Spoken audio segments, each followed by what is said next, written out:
So this video on Swivl is for my EDTP 4380, and it's for my D&E 1.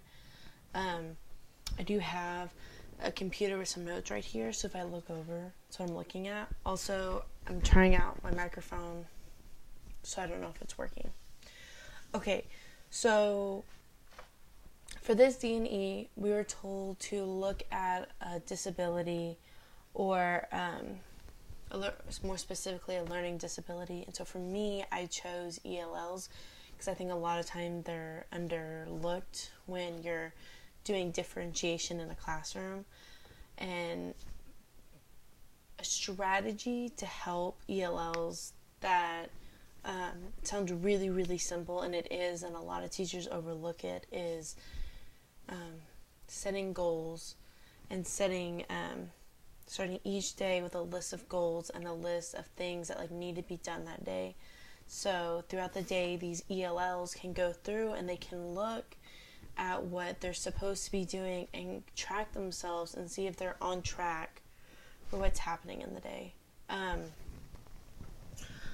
One of the ways I think this is used and is easily implemented in classrooms is when you first walk into the classroom and a teacher will have every day what their TEKs are that they're learning that day.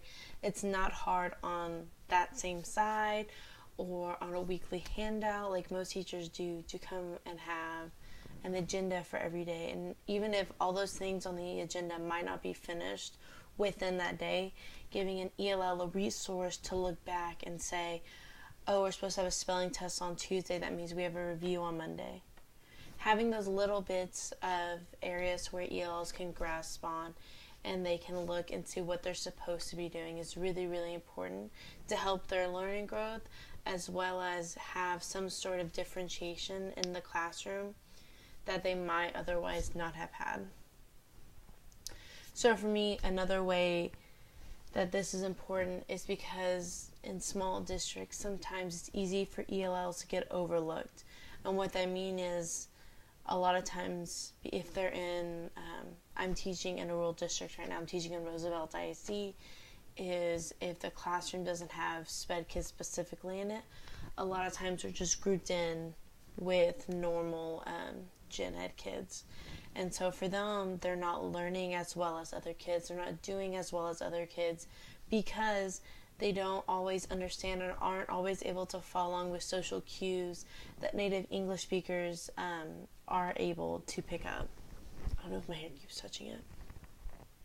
ELLs, specifically with the strategy of starting each day with goals for specific TEKs, gives them an accountability for the TEKs that the rest of the class already has an accountability of teaching, but now they're also being held accountable because they're supposed to know and they're supposed to be able to read on their agenda that you could differentiate and you could use in their native language.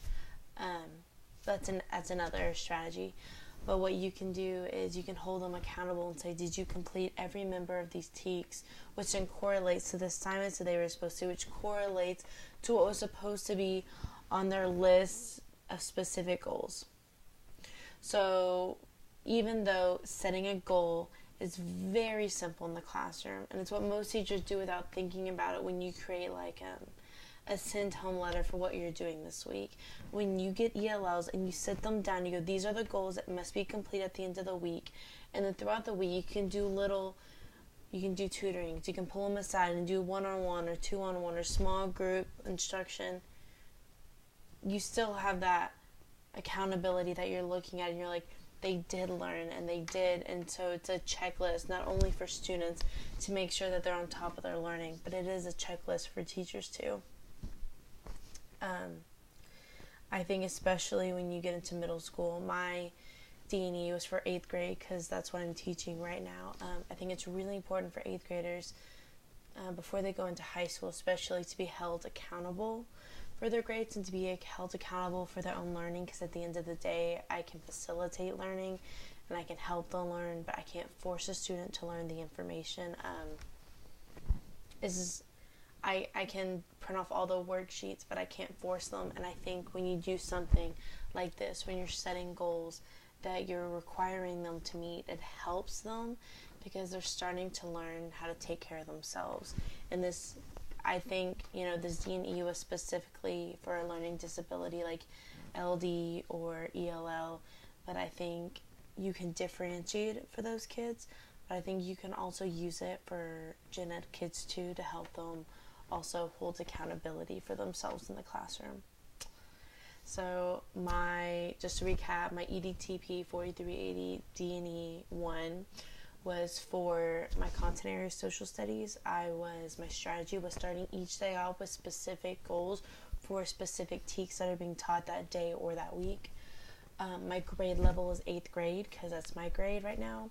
And my learning disability is for ELL students. Bye.